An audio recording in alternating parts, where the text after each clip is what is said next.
जैसे कि मैंने पीछे 3 फिल्मों में कटरीना के साथ काम किया है, जैकलीन के साथ काम किया है, पहले कल्कि के साथ काम किया, तो उनके साथ ज्यादा इस चीज पर काम करना कि उनकी हिंदी को न्यूट्रल करना। उसके अलावा डायलेक्ट पर काम होता है, किसी रीजन स्पेसिफिक भाषा का फ्लेवर देना। तो जैसे इश्किया में किया है विद्या के साथ थोड़ी सी भोजपुरी का था, या नजीर साहब और अरशद को भोपाली फ्लेवर देना था, या अभी आने वाली है बहुत जल्दी शकुंतला देवी, तो विद्या के साथ फिर से काम किया है। तो I was dialect coach to Vidya Balan.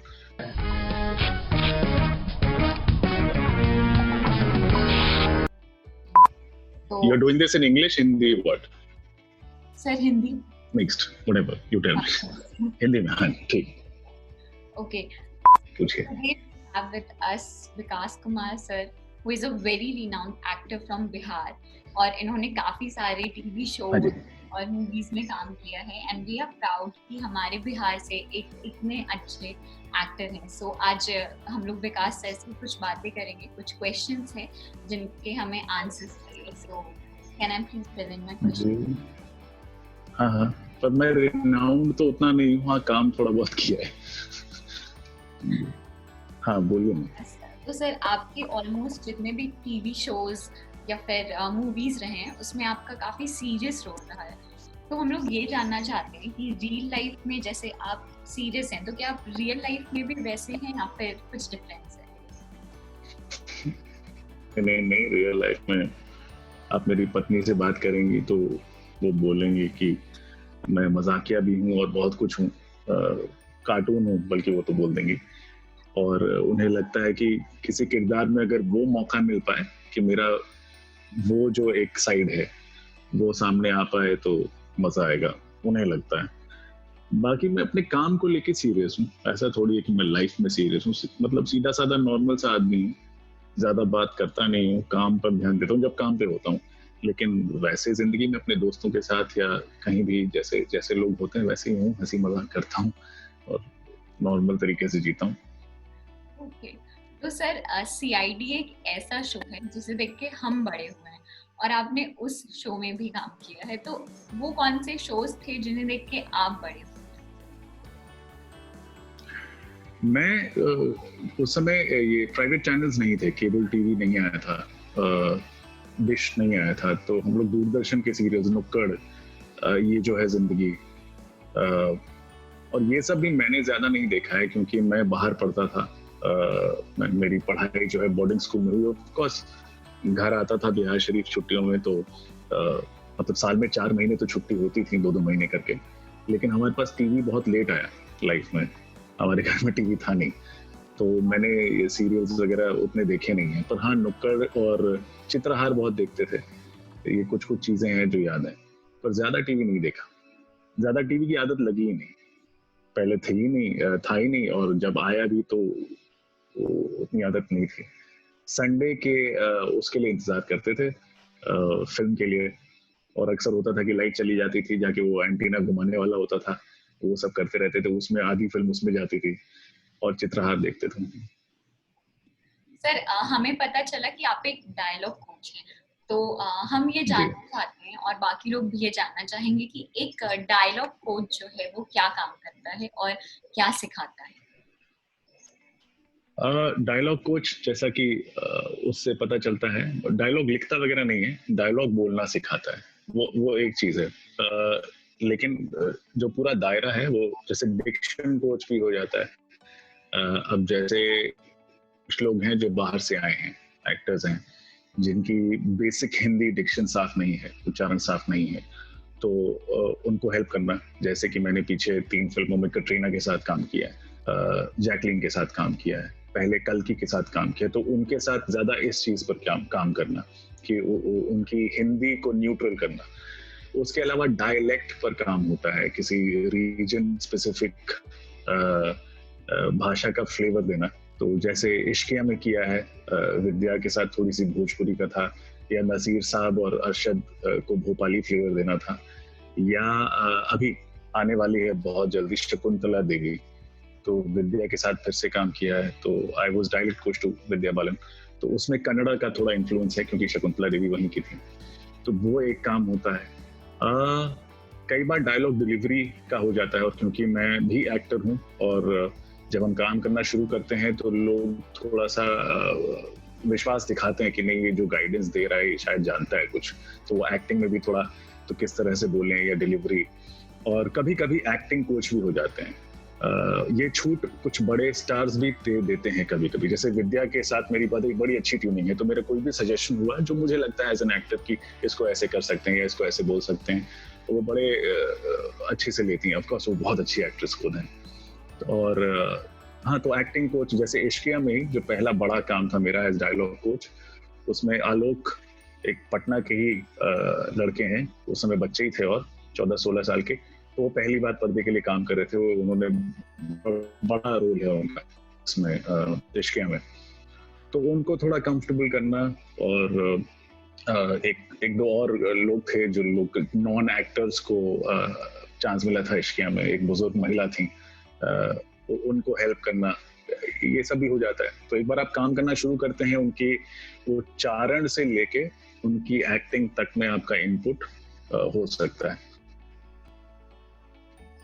तो सर कुछ ऐसे कलाकार जिनके साथ आपको काम करके काफी बेहतरीन लगा, या कुछ ऐसे एक्सपीरियंसेस जो आप शेयर करना चाहें?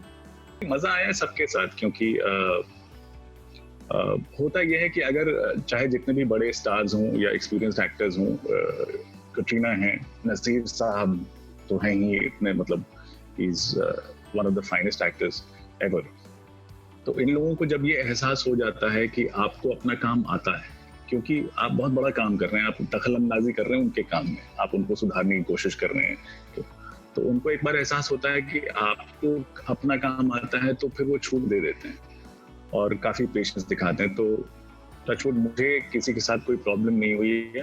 हाँ, कुछ लोगों के साथ अब ज्यादा ट्यूनिंग अच्छी हो जाती है, क्योंकि वो खुद बहुत मिलनसार हैं, वो बहुत इजी गोइंग हैं। विद्या बालन हैं, जैकलीन फर्नांडिस हैं, आदित्य रॉय कपूर हैं, ये लोग बहुत, जैसे हम लोग आजकल बोलते हैं, चिल्ड आउट हैं। कल्कि हैं, और कल्कि बहुत मेहनत करती हैं, थिएटर बैकग्राउंड से हैं, तो उनमें कुछ भी आप दीजिए, जैसे आज का आपने एक तरह से होमवर्क दिया, एक शीट दी कि ये ऐसे है, इस पर काम करके आइएगा, इसको याद करके आइएगा, तो अगले दिन वो पूरा मुचड़ा सा रहेगा, तो आपको पता है कि इस पर काम किया गया है।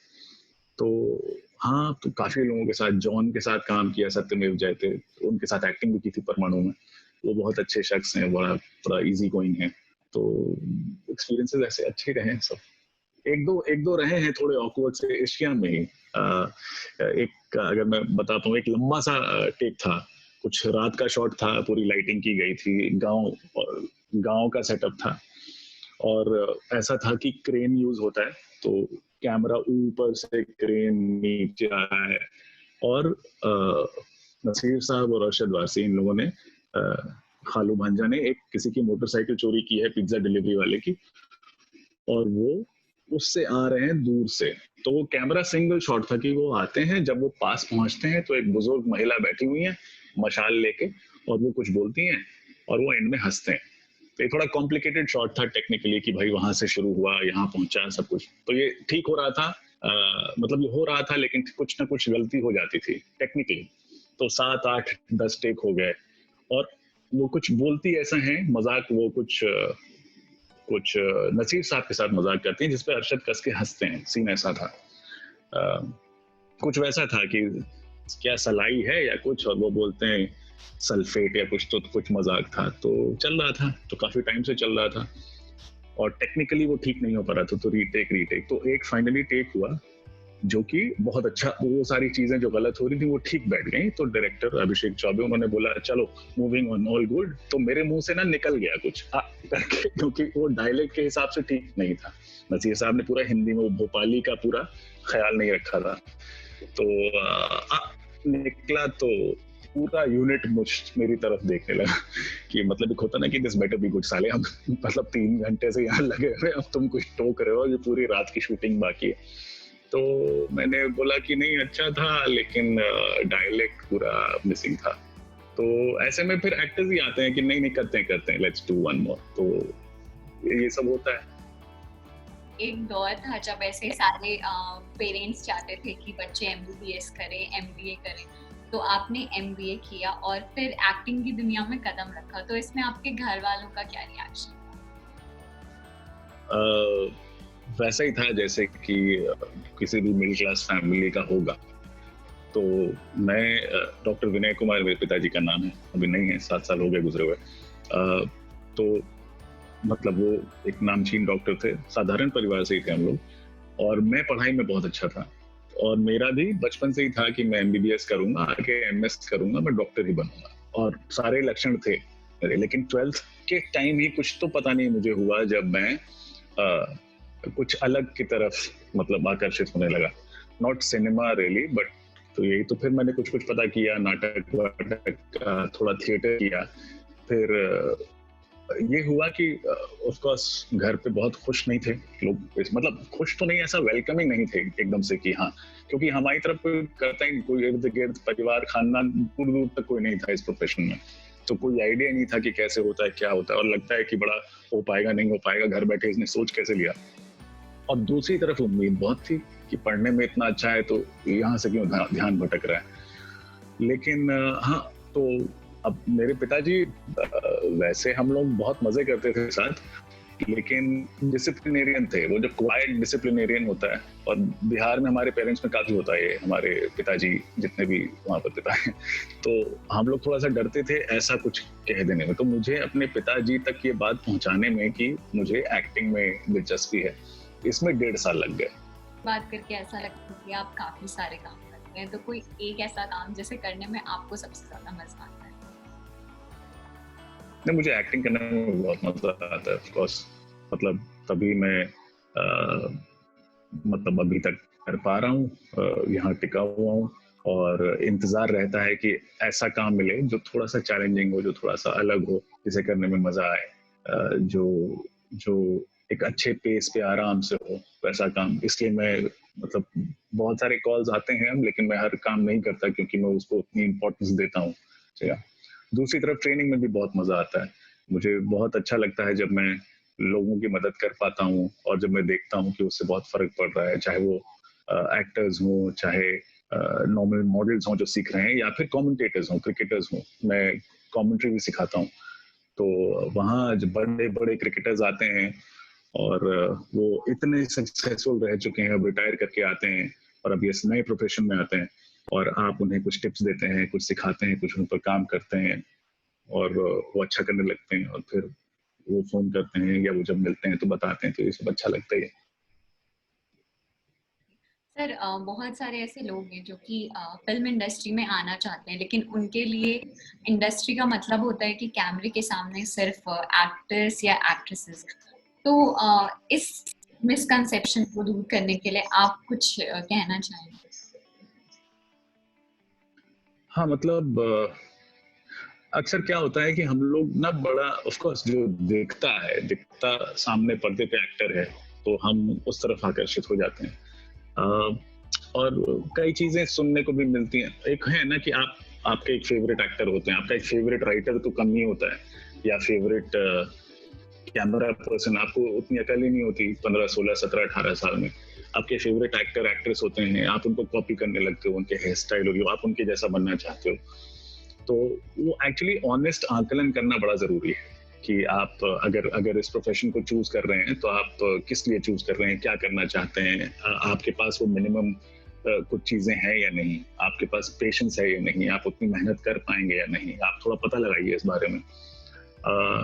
और ये है कि आप एक बार यहाँ आते हैं या इसमें घुसते हैं, और जब बाकी सारे काम देखते हैं, आप ऑब्जर्व करते हैं, सेट पे जाते हैं, ये वो, तो बड़ा नेचुरली आप किसी भी तरफ आपका रुझान हो सकता है। बहुत लोग यहाँ एक्टिंग करने आए थे लेकिन राइटर बन गए हैं, डायरेक्टर बन गए हैं। कई बार मजबूरी होती है कि आप यहाँ आ गए, बहुत महंगा शहर है रहने के लिए, टिक पाने के लिए, और अगर महीनों काम ना मिले तो फिर दिक्कत हो जाती है, तो लोग कुछ और करने लगते हैं। शायद वो एक नेचुरल कॉज रहा हो कि मैं भी डायलॉग कोचिंग करने लगा, कि कुछ काम करना था, काम आ गया, करने लगे और पाया कि अच्छा कर रहे हैं। तो हैं बहुत सारे काम हैं, बहुत सारे काम हैं बल्कि, लेकिन हाँ वो बड़ा नेचुरल है। आप 15 16 17 18 साल की उम्र में कोई जब तक उसकी पहले से रुचि ना हो, कि लिखने में या कुछ, तो बनना तो एक्टर ही चाहता है। लेकिन है यहाँ पर बहुत सारी और चीजें हैं जो खुली हैं और उसको एक्सप्लोर कर सकते हैं। जैसे डायलॉग कोच एक चीज है। जब मैंने शुरू किया था और मैं पहला काम मेरा एक हॉलीवुड सेट पे था, एक हॉलीवुड की फिल्म 2004 में उदयपुर में जोधपुर में शूट हो रही थी 2 महीने। तो लोकल कास्ट हायर करते हैं और उनको अंग्रेजी बोलनी थी, लेकिन इंडियन नहीं साउंड करना था। तो मेरा इंटरव्यू वगैरह हुआ था, उन्होंने मुझे हायर किया था, उन्हें लगा कि ये सही है। तो वहाँ जब मैं पहले दिन गया और उनके यहाँ थोड़ा सा और बड़ा प्रोफेशनल हिसाब किताब होता है, वो टैग वगैरह दे देते हैं आपको, आईडी, तो उस पर डायलॉग कोच लिखा हुआ था। तब तो हमें पता चला कि डायलॉग कोच नाम का कुछ होता है।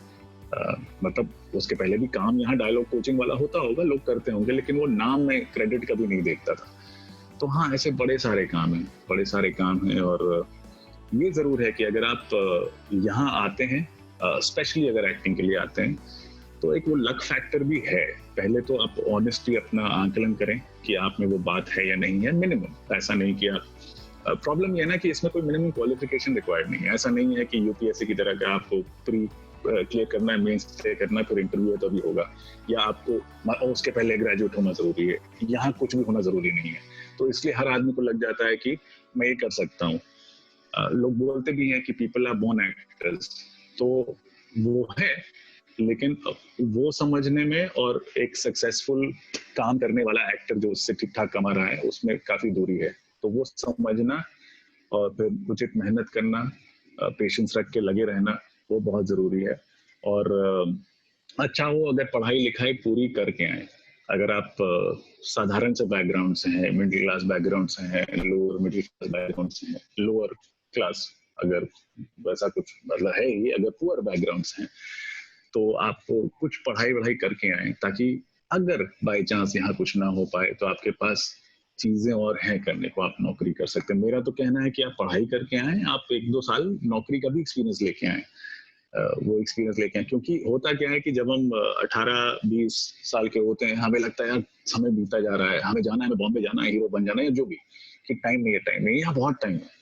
आप ऐसे ही नॉर्मली देख लीजिए ना, जो यंगेस्ट हीरोज हैं उनकी क्या एज है, लेट 20s से कम कोई नहीं है। तो बहुत टाइम है। ऐसा कुछ नहीं है कि आपको 18 साल में किसी को ब्रेक नहीं मिलने वाला है, वैसा है कुछ। आप इत्मीनान से 22-23 साल की उम्र तक पढ़ाई वढ़ाई करके, सारा 1-2 साल नौकरी करके, अगर आपका बैकग्राउंड तगड़ा नहीं है, तब आप आए, तो आप एक अलग कॉन्फिडेंस के साथ भी आएंगे, और आपको ये पता है कि बाई चांस कुछ नहीं होगा तो पीछे है। और उतनी श्योरिटी आप लेके आते हैं तो आप मोस्टली अच्छा ही करेंगे, आपको शायद वापस जाने की जरूरत भी नहीं पड़ेगी। लेकिन आप वैसे आए कि कुछ नहीं किए, पढ़ाई लिखाई भी छोड़ गए, आ गए, यहाँ आ गए, कुछ साल बिता दिए, कुछ नहीं हुआ, तो फिर हताशा हाथ लग सकती है, फिर ये हो सकता है। Thank you so much sir इस चीज को एनलाइटन करने के लिए। और ऑन एन एंडिंग नोट, क्या आप बिहार को मिस करते हैं? बहुत ज्यादा। मेरी कोशिश होती है कि मुझे आना था, मार्च में भी आना था, लेकिन ये कोविड वगैरह हो गया। मेरी कोशिश होती है कि किसी बहाने में आ जाऊं। तो एक रात के लिए पटना में किसी रिश्तेदार की शादी थी, मैं आ गया। तो पहले ज्यादा आता था, मेरे माता पिता थे, अब नहीं है। तो वहां पर हैं, रिश्तेदार हैं, खानदान है, लेकिन आना जाना थोड़ा कम होता है। पर लगाव तो बहुत है। मैं 100% बिहारी हूँ और मेरा दिल पूरा वही है, और पूरा मगी होगी बोलने में बहुत मजा आता है। तो मिस तो पूरा करते ही हैं। जी सर, हमें वेट रहेगा कि आप नेक्स्ट टाइम पटना जरूर आए और सामने से आपसे एक इंटरव्यू हम लोग प्लान कर सकें पटना हाँ, बीच। पक्का। Thank you so thank you so much. Much. हाँ जी, थैंक यू वेदुष।